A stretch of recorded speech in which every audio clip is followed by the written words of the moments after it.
grüß dich. Alter, alles klar bei dir? Sehr klar. Super. Bei dir? Ja, klar wie Klosbrühe. Oder wie man so schön in Bayern Kids sagt, ja. Wir müssen ein bisschen uns beeilen heute. Sorry Leute, ich weiß, ihr liebt unsere Podcasts. Aber heute wird es ein bisschen kürzer, weil wir haben gleich noch einen Gig in Greit. Erst einmal Prost. Stell dir mal vor, du bist jemand, der braucht so eine Dreiviertelstunde zum Einschlafen und dann machen wir so einen 40-Minuten-Podcast. Ja, so und ärgerlich. eher so das so Edging auf Podcast-Niveau. Ja. Deswegen kommen wir gleich zum Tierfakt. Hast du gewusst, dass ein Wombat auf kurzen Strecken bis zu 40 km/h schnell rennen kann?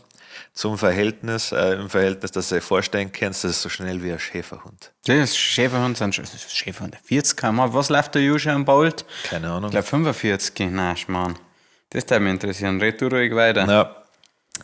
Kommen wir zum Wochenrückblick. Wir haben einen Auftritt gehabt, Stadl Open Air im Brenztal in Baden-Württemberg an der Grenze zu Bayern. War entspannt, war ein geiler Auftritt, finde ich. Hat Spaß gemacht. Die Leute waren so geil. Die Veranstalter waren mega. Es war von Anfang an eine mega gute Stimmung, finde ich. Also jeder ist hergekommen, war gut drauf. Die Securities waren gut drauf, die Barleute, wie gesagt, die Veranstalter. Alles sehr, sehr motivierte Leute. War kein Trottel dabei. Also gar nicht einmal einer, wo du sagst, der hat mich ein bisschen genervt. Genau, nicht einmal einer, wo du sagst, der ist nicht auf deiner Wellenlänge. Ja, nein, nur nette Typen. Ja, haben wir einen mega geilen Backstage-Bereich gehabt, der einer Vereins... Heisel, keine Ahnung, wie man das nennt. Ja. Aber haben es auch schön gemacht, haben wir nageln können. Ein kleiner 5-Dampf haben wir veranstaltet, nur dass es halt nur ein 3-Dampf war. Ja. Sprich, einmal mit Billard haben wir gespielt, genagelt haben wir, kickert. Und war's. Inoffizieller Wettkampf war, wer am meisten Bier trinkt. Wir alle. Ja, das hat super funktioniert. Ja, ich möchte jetzt auch hier keinen bloßstellen, aber es ist so, dass wir haben ausgelost, der Kid Rap und ich waren im Team und Sabrina und der Harry waren im Team. Und ja, es ist jetzt, ich weiß nicht, hat man gewonnen, wenn man 3 von 3 Spielen für sich entscheidet? So, jetzt schreibt es in die Kommentare, ob man dann gewonnen hat und ob man der Meister des Universums ist. Das. Die schlimmste Schmach, die ich an diesem Tag erlebt habe, wir haben am Schluss noch mal in großer Runde genagelt und ich war mega gut, aber das erste dann reingenagelt von 8 Leuten oder so. Und dann ist er mir das Ding gegangen, weißt du was, noch ein bisschen zugeschaut, weißt du was, ich steige wieder ein. Nichts mehr drauf. Ja. Nichts mehr. Ich hätte einfach aufhören sollen. Ich hab voll den Rab gemacht. Ja, das ist dann nicht mehr schwierig, da einen Absprung zu schaffen, wenn man gerade schon gewonnen hat. Aber es ist ja bei allem so. Ich denke mir ab und zu, wenn ich einmal einen guten Lauf beim Bierpong habe. Geiles Spiel. Ja. Dann denke ich mir, jetzt habe ich den Dreh raus. Jetzt, ist wirklich so. Ja. Dann hin und wieder überlegst du, änderst deine Wurftechnik. Ich mache oft einen Gustav und der haut dann brutal gut hin. Und wenn ich dann 40 Mal nicht damit treffe, dann schmeiße ich anders und denke mir, eigentlich ist das voll intuitiver. Treffe aber auch nicht. Ja, klar. Usain Bolt läuft 45 km/h. Okay. Aber nur eine sehr kurze Zeit. So ein Wombat kann das bestimmt auf längere. Also mein selbstgemessenes Geschwindigkeitshighlight war 230. Das ist stark. Ja, damals, als ich jung war. Ja. Hat aber, also das Messgerät war so ein Automessding. Das sind sehr präzise Dinge. Ja. Also macht sehr Spaß, habe ich auch gemacht. Ich weiß noch nicht mehr, wie schnell ich war. Ja. Wahrscheinlich dann 32,5. Wahrscheinlich, ja. Ja, sonst, was ist da noch passiert an dem Tag? Eigentlich war der Mut so richtig, also zumindest von meiner Seite aus, weil wir am Bartelmarkt waren, die Tag davor habe ich eigentlich gar keinen Bock nicht gehabt zum Saufen, also auf Auftritt schon, Freitag freue ich mich immer drauf, vor allem wenn es Open Air ist, aber so sauftechnisch habe ich sogar mit den Gedanken gespielt, dass ich Fahrer mache, aber da habe ich mich heute immer bedeckt. Ja. Mit seinen Vorschlägen. Ab und zu ist es ja dann doch anders wie geplant und dann... Stehst du aber ein Trottel. Genau, stell dir das jetzt einmal vor, wir kommen da hin, Bierstand war schon offen und er hat mir gleich in die Blicke gemerkt, er wusste, dass wir es brauchen und wir haben gewusst, dass er sich freut, wenn wir uns nehmen und dann haben wir uns da einfach ein Bier geholt, ein kleines. Und es war, was noch dazu kommt, neben dem, wir haben einfach gedacht, wir haben nicht gewusst, was wird. Ja, was wird. Und weil es Wetter total beschissen angesagt worden ist und es ist halt Open Air und wir waren jetzt auch noch nicht so oft im Brenztal, dann kommen wir gesagt, hier und dann gleich die Biersachen und dann haben wir gewusst und dann haben wir innerhalb von kürzester Zeit sehr viel von diesen kleinen Bieren getrunken. Und dann ist es mir warm geworden. Ja, schon. Dann habe ich gemerkt, jetzt gehen wir in die richtige Richtung. Jetzt, technisch. Jetzt ist der echte halt auch wieder da. Ja. Der halt auch mit ein paar Halbe drin. Ja, schon, den wo sie gebucht haben. Ganz genau, für den sei wirklich Zeit. Ja. Die Türsteher waren geil, Riesenempfehlung. Last Viking meistens, glaube ich. Ja. Also 2,80 Meter Typ, das war so breiter geil. Typ, Vollbart, geiler Typ. Es war so lustig, weil er schaut halt aus, als kann er uns einfach, also nehmen wir uns so machen quasi. Jetzt, ja. Aber dann, wie er mit uns geredet hat, war das so nett, das war eine richtige Überraschung. Ja. Jetzt muss er sagen, jetzt ist er schon ein kleiner Fanboy. Und das ist halt dann immer geil, wenn ich mit meinen 1,10 dann vor jemandem stehe und er so runterschaut, aber es fühlt sich so, als da so macht. Ja. Geil. Ja. Geile Leute, alle miteinander. Ja. Tame the Abyss haben vor uns gespielt und die haben komplett abgerissen. Herz da mal rein. Die sind auch auf Spotify echt, also das ist hochwertig produziert auch. Ja. Also Tame the Abyss, auch alle ziemlich Aura, die Typen auf der Bühne. Also schaut's mal rein. Wirklich eine ehrliche Empfehlung. Ja. Nicht wegen die Leute, das waren Arschlöcher. Ja, komplett. Das war nicht, wo man denkt, was ist denn da los? Das nächste Mal sehen wir uns in der dritten Halbzeit. Absolut, schon, ja. Aber musikalisch super. Ja. Er waren auch nette Menschen. Ja, aber sagt es kaum. Einer war langhaarig, da musst du mal aufpassen. Ja, gut, das war das. Gut, Tourwerbung haben wir drauf, das ist eigentlich erst langweilig. Aber wir gingen auf Tour, schaut's vorbei, Österreich, Bayern. Bavarian Pie Tour. Bavarian Pie Tour, unser College-Jacken ist drüben, ja. Wer großen Wert auf College-Jacken legt und vor alle anderen mal gern einen Los Brutalos Merch schnappen will, der soll ja in die WhatsApp-Gruppen kommen oder in die Instagram-Gruppen, weil vielleicht passiert dort was. Man kann vielleicht auch dazu sagen, dass es nicht nur darum geht, dass der Schnapper ist, sondern dass sehr Exklusiv, limitiert sein ja, auf jeden Fall, ja. Weil die kosten so scheiße viel in der Herstellung. Da haben wir richtig Zeit reingesteckt, um die zu designen. Ist auch immer noch nicht komplett fertig. Also jetzt kriegen wir dann den letzten Entwurf. Ja. Und es ist schon, ich finde das mit Abstand besonderste Kleidungsstück, Merchstück, das wir jemals gemacht haben. Und was man auch dazu sagen muss, der Verkaufszeitraum wird sehr, sehr kurz sein, weil wir müssen das dann bestellen und dann werden die bestellt. In der Anzahl, wo es bestellt worden sind. Ist halt geil. Wir müssen mal schauen, auf wie viel wir es limitieren, aber wenn dann halt einfach an bei so einem Konzert live mit dieser College-Jacken da sind, hat schon Stil. Ja, ich habe schon gedacht, so 50 oder so, das ist wirklich sehr wenig. Und dann mal schauen. Ja. Vielleicht werden es 60, vielleicht werden es 100 mehr. Ich hätte jetzt so 100 im Kopf gehabt. Andererseits, wenn es halt nicht weggegangen, gell? Ja, das ist schon scheiße. Nein, ich glaube nicht. Das ist ja sowas Besonderes tatsächlich. Ja. Sonst trage ich es alles selber über. Schon. Bin ich wie so eine Patruschka-Puppe. Ja, Matruschka. Ja. Glaube ich. Irit Slang. Ich weiß. Sonst, ist noch was passiert. Festzeit-Tour endet heute mit Greit. Bierzeit-Tour vorbei. Gab Höhen und Tiefen, aber insgesamt gleich war es ganz lustig. Auch wenn wir schon gesagt haben, dass Bierzeit jetzt nicht unsere Lieblingskonzert-Locations sind. Da kann aber keiner was dafür. Nein. Ganz speziell die Bierzeit da nicht. Also vor allem die Burschenvereine und Vereine. Also ich finde schon, dass man wird am besten behandelt. Absolut. Von den Burschenvereinen, von den Feuerwehren und keine Ahnung und von den, wer das Trachtenverein, ganzen Vereine. Die machen das alles super. Ja, also ich lache nicht deswegen, sondern weil es oft Vereine gesagt hat. Ja. Da kann man gar nichts sagen. Aber ich glaube, dass schon langsam diese Bierzeit-Konzert-Ding auf seinem Zenit ist und vermutlich jetzt einmal ein bisschen abflachen wird.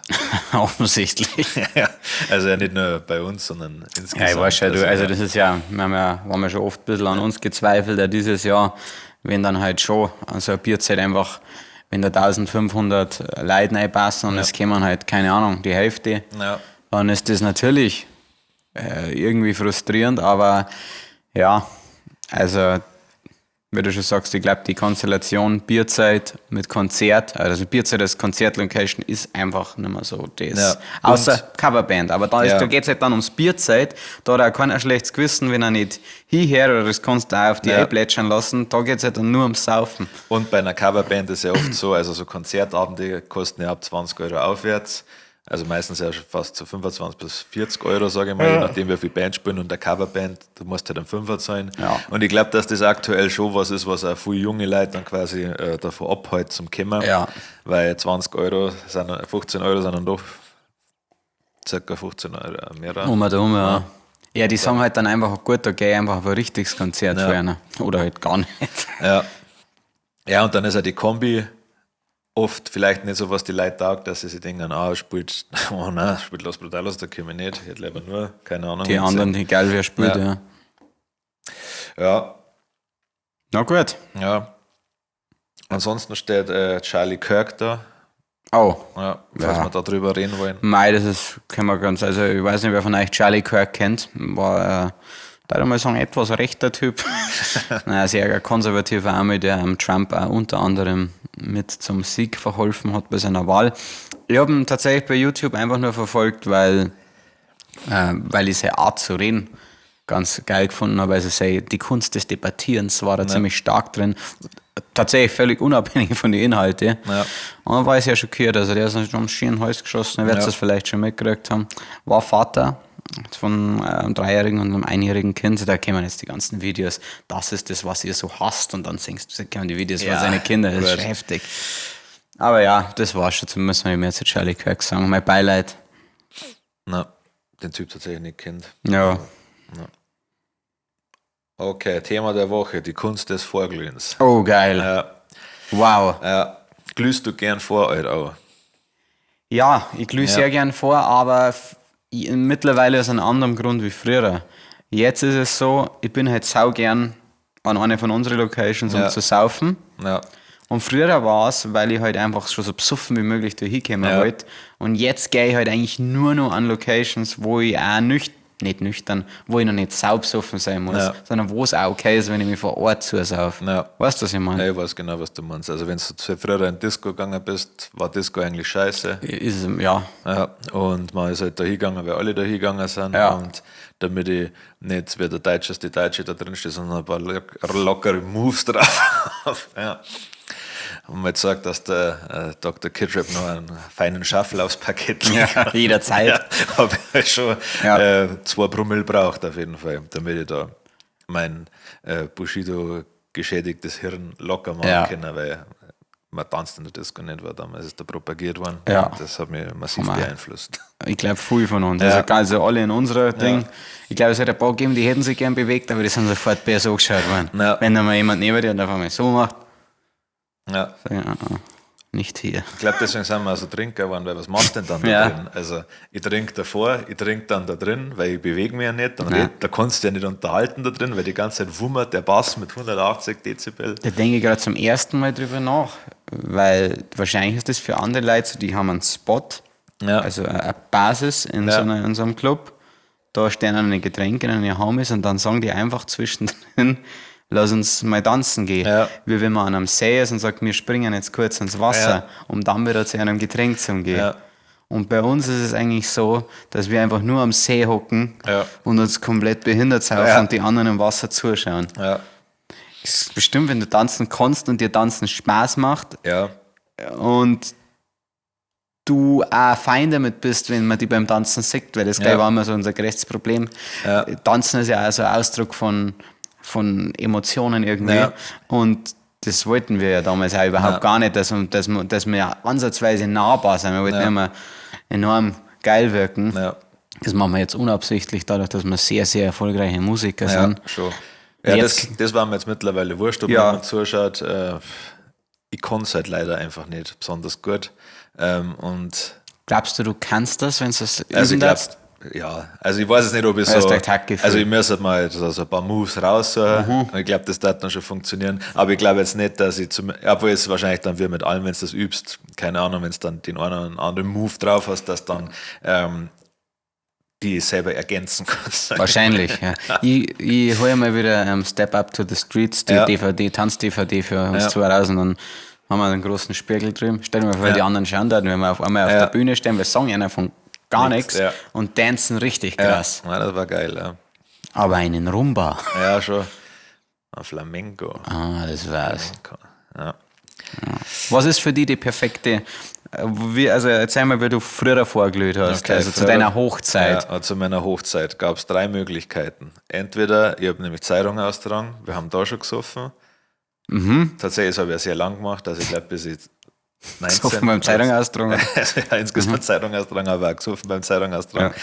Also warst du auch das ein oder andere Mal dabei, ein paar Spätzle eingeladen, mit denen die Zeitung austragen. Dann haben wir schön Wodka Red Bull dabei gehabt. Geil. Und dann da wenig Bier gesoffen, tatsächlich. Ganz wenig, zu dem Zeitpunkt, so mit 17, 18. Dann da so meine kleinste Tour gemacht, 3/4 Stunde, dann da schön zu viert oder so den Watson vernichtet. Dann sind wir, weil ich am Arsch der Welt gewohnt habe und da auch kein Bus oder irgendwas hingefahren, haben wir raustrampen müssen.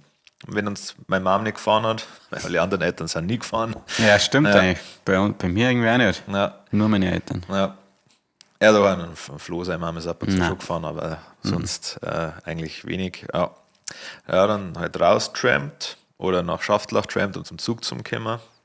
Währenddessen dann irgendwie... Bus? Ist selten gefahren im Maristor, tatsächlich. Vor allem zu dieser späten Uhrzeit nicht mehr. Ich glaube, da kam der letzte um 5:30 oder so. Okay.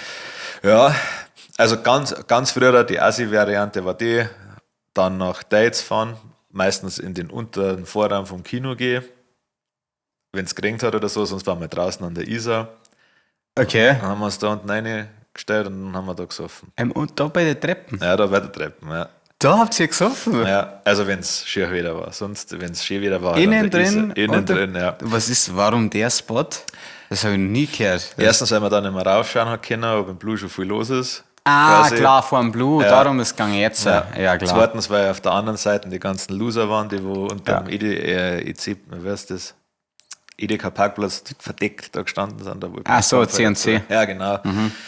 Ja, und alles andere wegen Geldknappheit quasi in der Jugend. Sonst hätten wir ja für ab und zu zusammen in Chicaria gegangen oder so und haben da vorgelegt. Der Armbahn. Du hast da ein Ding holen können, einen Long Island Ice-Tea, der dich komplett weggeschossen hat. Ja, schon, ja.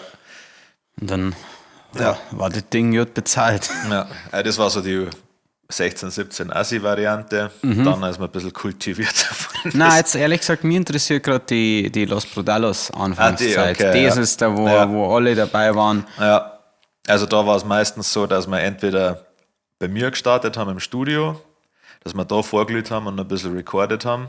Wir waren beim Waschtel oder beim Konsti, das waren so die 3 Spots. Was waren die Getränke? Wie viel habt ihr davon gesoffen? Ja, da ist schon mit Bier losgegangen auf jeden Fall. Also ich sage immer zu viert, 5, 6, es gab immer einen Kasten Bier und eine Flaschen Jäger meistens.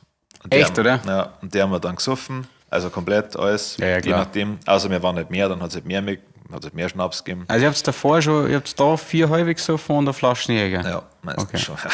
Ja, das erklärt einiges. Weil bei uns war es tatsächlich dann so, wir haben immer für jeden nur 1 oder 2 halbe mitgenommen und dann direkt zum Schnaps, aber da halt auch sehr vernichtend. Aber nie so die Jägermeister, also habe ich auch gesoffen, aber halt viel Wodka. Ja, es gab eine lange Captain-Phase. Ja, Captain war ganz schlimm. Ja, von dem habe ich so oft gekotzt, dass ich in der Zeit jetzt kann ich wieder trinken. Ich hätte jetzt richtig Bock gerade auf einen Captain. Ja, war jetzt geil, ja. Aber da sind wir dann umgestiegen auf Jäger und das war halt so, also Jäger, Bull macht die halt wirklich behindert, macht die geisteskrank. Ja. Und das hat man da von schwerst aggressiv. Das hat man dann da in unserem Verhalten auf jeden Fall wieder gefunden. Das nicht so, alles nicht so. Ja, eigentlich sind wir relativ gleich abgelaufen. Der Konsti hat halt schon seine eigene Wohnung gehabt, neben dem Elternhaus quasi. Und beim Waschtel war nie jemand daheim und dann ist er immer gleich abgelaufen, mit Mucke gehört. Uhrzeit? Ich glaube meistens um 6, 7 angefangen, dann bis um 11 oder so. War bei euch Essen auch gar kein Thema? Nein. Nicht einmal ansatzweise. Das also war wirklich ab und zu vielleicht mehr Partypizza. Ja, aber da hat schon, da wollte keiner von dir irgendwie Geld dafür ausgeben und jedes Kalorien, das oder jede, du wolltest ja keine Unterlage haben, wenn ich das gerne noch dazu. Aber das ist, mich da interessieren, irgendwie, wir saufen jetzt ja hauptsächlich Bier. Ja. Aber früher habe ich so viel Schnaps gesoffen und es hat nichts mit mir gemacht im Vergleich. Also ich war schon besoffen. Ja. Aber also jetzt, da ich jetzt zum Beispiel am Abend nicht irgendwo zum Saufen gehen ohne Unterlage. Ja. Und das habe ich damals auch mit Fleiß gemacht. Ja, da war es ja auch wurscht jetzt mittlerweile. Ich glaube, meine 4, 5, 6 Mischel beim Vorglühen locker getrunken. Das waren alles so fast 50 Mischel. Und klar war ich dann besoffen, aber es ist mir nicht so vorgekommen. Ja. Vielleicht war ich nicht so reflektiert, dass ich gemerkt habe, wie besoffen ich war. Ja, doch, wir waren schon sternhagelvoll. Also. Also ja, wie gesagt, verhaltenstechnisch nicht alles korrekt gewesen zu der Zeit, muss man auch sagen. Jetzt insgesamt Vandalismus, dies, das. Ja.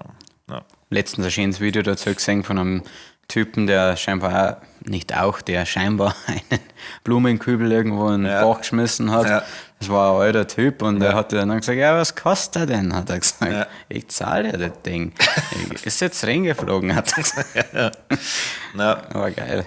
Ja, das ist aber ganz jetzt mal wirklich Real Talk. Ja, du gehst über einen Brocken, da sind Blärmekübel. Unten ist fließendes Wasser. Die Blärmekübel sind gerade so schwer, dass du sagst, du brauchst 2 Leute zum Abschmeißen.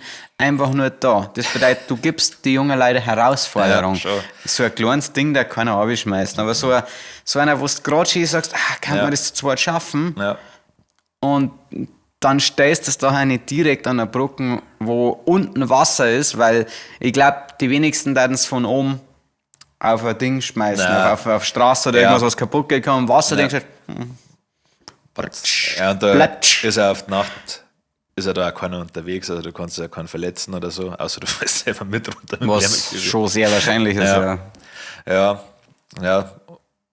genau, dann halt viel trichtert waren damals auch, viel Schnaps trichtert, richtig dumm. Das hat man ganz selten gemacht. Ja, es war jetzt auch nicht so, dass wir das jedes Mal gemacht haben, aber ab und zu ist der Trichter Alexander Holt rausgekommen und dann wurde getrichtert. Und dann haben wir meistens, also zumindest beim Waschtel oder im Studio, beim Konsti glaube ich jetzt nicht so oft, haben wir noch die finale Herr der Ringe-Szene angeschaut. Ja, klar. Blut- und Schwertag, um uns dann mal ein richtiges Mindset zu verpassen. Das ist schon geil, richtig hängen geblieben. Das ist ein Bluttag. Ja. Und dann eine ins Rocks. Ich zum Stefan noch gesagt, gib mir eine Jäger Bullhalbe. Hat er gesagt, kauft er 2 Longdrinks, das ist viel billiger mehr. Ich möchte eine Jäger Bullhalbe. Was dann halt ein 04er war. So lange blieben, bis Auf geht's gespielt worden ist? Nein, Auf geht's nicht. Wir haben uns eigentlich selber gespielt. Nein, also nicht gewünscht, sondern es wird ja trotzdem immer gespielt worden dann. Das weiß ich tatsächlich nicht, aber kann ich mich nicht dran erinnern. Zum Rocks ist immer Auf geht's oder Ding gespielt worden, wie heißt es? Oland Eichhammer sagt, also beides schon mal gekommen. Ja, und dann halt irgendwann mit dem Taxi heim. Und am nächsten Tag. Günstig. Ja, kannst nicht. Damals also jetzt. Ich habe von Dates heim nochmal den Sturm mit Umweg über Reif-Speyen nochmal 32 € gezahlt, was echt okay ist. Das ist nicht okay, das ist genial. Ich habe von meinem Studio nach Arzbach habe ich irgendwann letztens, keine Ahnung, ich glaube 35 € gezahlt. Ja. Weißt du, wie weit das ist? Nicht weit. Nein. Das ist geisteskrank, das ist ein richtig teuer ist das geworden. Ja. Und dann wundern sie sich, warum man besoffen fährt. Ja. Machen wir Taxi günstiger, Merkel. Ja. So war das, ja. Also Vorglühen ist ganz wichtig. Eine Kunst haben wir immer nur daraus gemacht, tatsächlich, wenn Weiber dabei waren.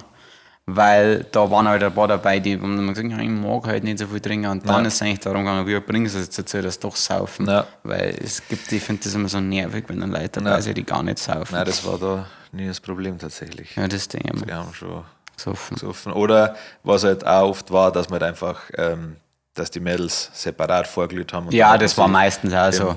Im Club dann getroffen. Ja. Und dann haben sie halt Black geschaut, wenn wir dann gekommen sind. Ich darf euch mal jetzt eine Vorglüh-Empfehlung aussprechen. Und zwar schaut euch den Film Second Mary Make a Porn oder Make Porn. Oh, und jedes Mal, wenn ein Begriff für Ficken oder Schwanz kommt, sauft so ein kleiner, wir haben dann so ein Likör gesoffen dafür und das killt die komplett. Aber ist voll geil. Oder wenn es pressiert, nimmst du vom Kollegen den Song Boss. Ich glaube, das Intro vom Boss Aura, glaube ich, ist das. Und trinkst jedes Mal, wenn der Kollege sagt, dass er der Boss ist. Das geht auch relativ zügig. Ja. Ansonsten, sonst vorglühenmäßig Bingen war immer geil, das hat immer Spaß gemacht. Ja. Aber sonst, wir haben schon auch manchmal Piccolo oder sowas noch gespielt, aber eigentlich hat es selten braucht. Nein, oder das Kartenspiel so nebenbei. Ja. Nein, ich habe nur mehr bingt. Oder halt normal gesoffen. Ja, das ist auch geil. Saufe gern. Ja, war schon immer lustig. Wie geht's denn gesundheitlich eigentlich? Wenn man kannst halt ein bisschen was trinken. Ja, meine 2 halbe werde ich auf jeden Fall trinken. Und dann schauen wir, wo mir die Reise hinführt. Ja. Aber ja, ist schon noch ein bisschen kurzatmig noch auf jeden Fall. Ja. Kurzatmig als sonst. Binnen 1,5 Stunden. Ja, was soll passieren? Ja, aber faszinierend, damit ihr an unserem Krankheitsleben teilhaben dürft. Nach diesem Auftritt da im Stadl Open Air waren wir alle ein bisschen lidiert. Oder was? Nach dem Battlemarkt. Nach dem Battlemarkt, stimmt. Und uns hat alle die rechte Schulter weh. Also insgesamt leichte Gliederschmerzen. Ich glaube nach wie vor, dass wir einen Autounfall gehabt haben, an den wir uns nicht erinnern. Ja, stimmt, wahrscheinlich sind wir einfach schon tot. Ja. Oder liegen im Koma. Oh, also alle das gleiche. Oh, das war voll nervig. Ja, stell dir vor, wir liegen eigentlich alle schon seit Dingen im Koma und das ist einfach nur der Traum von uns. Andererseits bin ich gerade so, bis jetzt ist zufrieden, also von mir aus. Schon. Ja. Solange ich in meinem Koma-Zustand dann noch einmal in der Woche zum Saufen komme. Mehr will ich doch gar nicht. Da drin. Mehr will ich doch gar nicht. Nein. Ja. Okay, ja. Sonst ist noch die Frage, war das abhängig von verschiedenen Weggeharten, also das Vorglühen? Ja, also am schlimmsten, am suffendsten hast du halt sein müssen, wenn du eben in eine Disco oder in einen Club gegangen bist. Ja. Und ansonsten... Ja, also was ich glaube jetzt halt nicht mehr so mache, dass ich mich halt irgendwo draußen hinstelle. Also jetzt irgendwo, außer jetzt halt am See oder an der Isar oder so, aber jetzt sollte ich da nicht mehr einfach so irgendwo hinstellen und da Bier saufen. Außer ich bin auf dem Weg wohin und trinke ein Wegbier, dann muss ich natürlich Bier trinken, weil sonst da ich einfach nur gehe und das ist einfach richtig zurückbleiben. Bei der Weghalben muss man glaube ich, wieder für ein kleines Umdenken sorgen, weil ein Wegbier, also zumindest wenn man zu Fuß unterwegs ist, ist einfach die Hölle, weil das immer schaumig ist. Also wenn man zu Fuß unterwegs ist, sollte man meiner Meinung nach ein Wegmischerl trinken. Ja. Und im Auto ganz klar. Es gibt nichts Geiles als Bier saufen im Auto. Ja. Nix.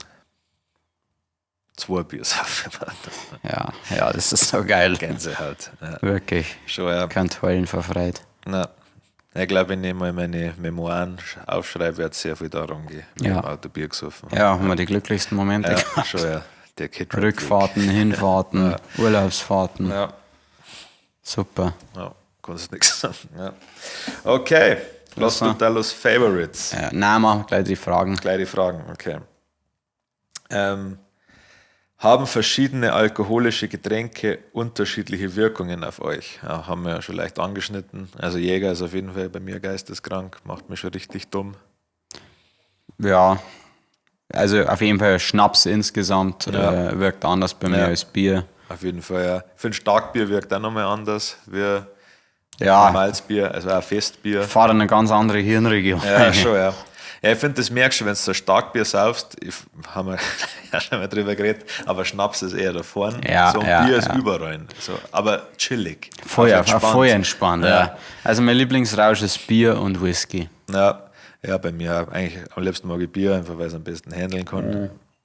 Ja. Und dann umsteigen auf den Schnaps, wenn ich kein Bier mehr abkriege. Ganz genau, oder wenn ich halt richtig wenn ich richtig Stoff geben will, ja. Dann mal wieder schön ein kleiner Jäger auf die alte Zeit. Ja, stimmt. Also Shots mit Abstand am liebsten ein Jägershot. Ja. Wenn er eiskalt ist oder wenn er warm ist. Ab und zu ein Willi. Also, Willi geht auch immer, aber trotzdem, aber der Jäger lässt das gut transportieren. Ja, und ja, das scheint es. Nicht, die ganzen Kräuter. Ja, das ist ja gesund. Ja, ihr kriegt 1 Million Euro, aber nur, wenn ihr sofort jemanden anruft und der auch hingeht. Wen ruft ihr an? Die? Ja, oder die oder meine Mom. Also, du gehst, glaube ich, fast, du musst schon sehr weit fahren. Ja. Dass du nicht gehst, es dauern oder wenige Menschen, wo immer hingehen. Ja. Nein, tatsächlich. Ja, meine Oma geht auch immer hin, aber da kann es sein, dass das nicht der rost. Ja, bis Telefonleitung gehabt. Ja. Wer geht sonst noch immer hin? Bei meinem Bruder hätte ich noch gute Chancen. Ja. Aber die, doch, safe die. Das Walk-in. Ja, stimmt, das ist noch 8. Ja. Bei welchem Prominenten seid ihr euch sicher, dass er oder sie Los Brutalos hört? Thomas Müller muss jetzt hören, ob er will oder nicht. Der ist jetzt Fan, ja. Mein Gott, wer ist denn prominent? Für mich ist halt keiner mehr prominent. Nein. Der Eimerer. Der Hans Entertainment hat uns gehört. Der hat uns gehört, ja.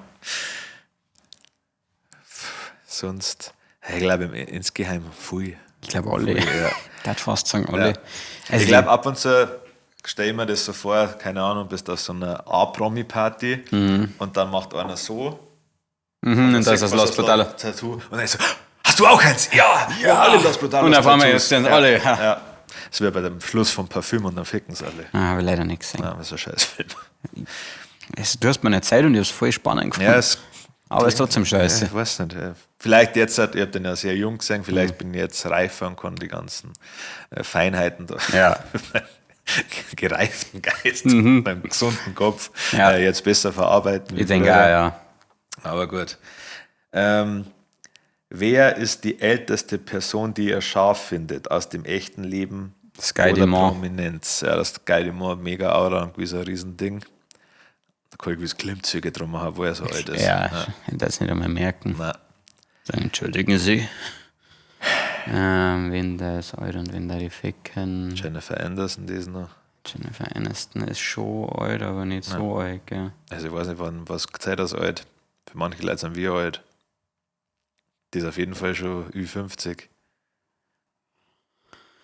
Aniston, ja, ich glaube, die der für 51 ist. Ja, ich meine, es gibt irgendjemanden, der 60. Ich darf wahrscheinlich Heidi Klum da die noch machen.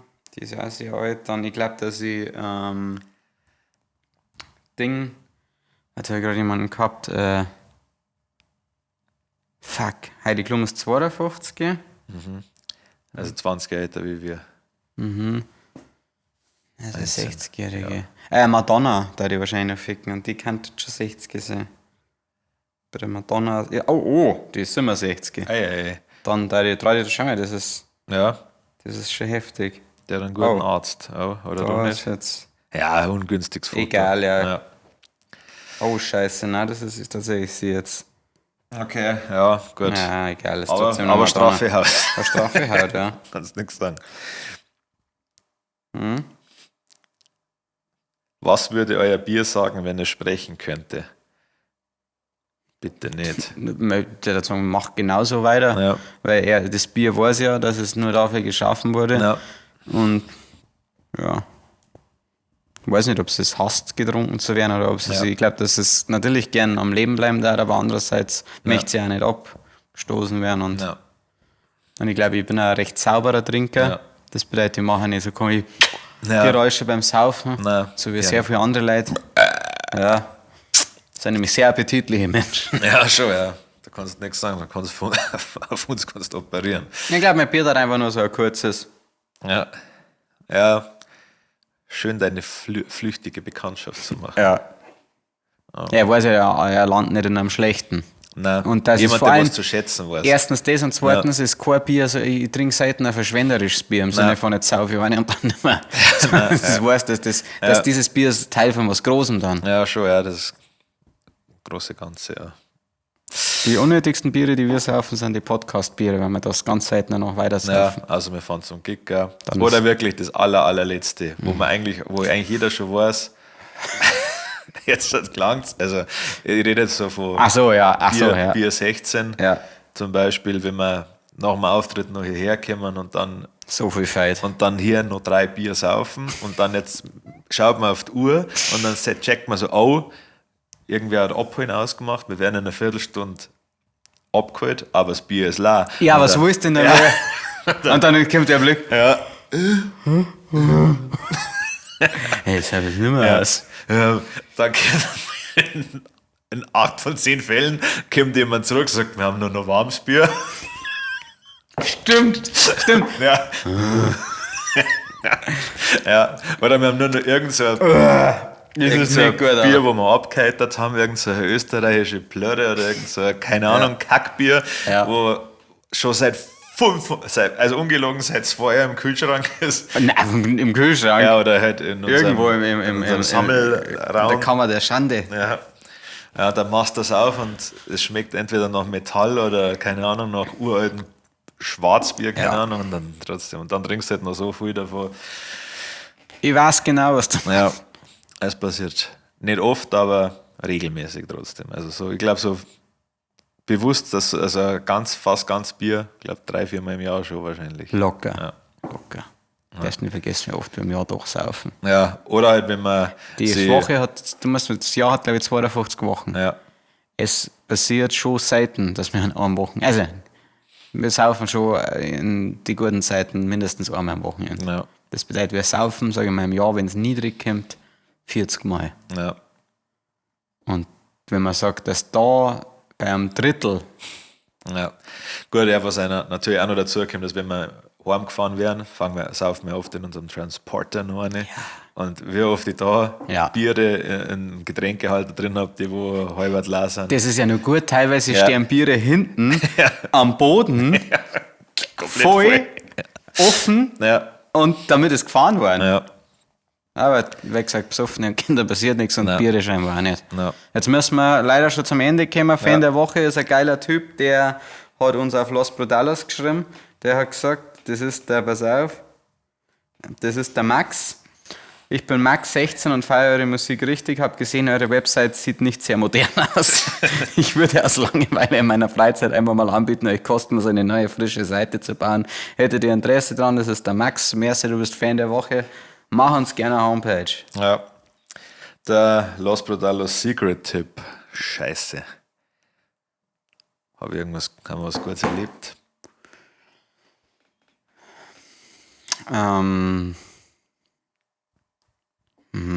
Na. War alles Kacke die Woche. War scheiße, ja. Passt. Dann sehen wir uns nächste Woche und dann ist 2 Wochen Podcast-Pause. Jawollo. Ciao. Sommerpause. Die letzten Worte wie immer der wunderbare Harry Harry.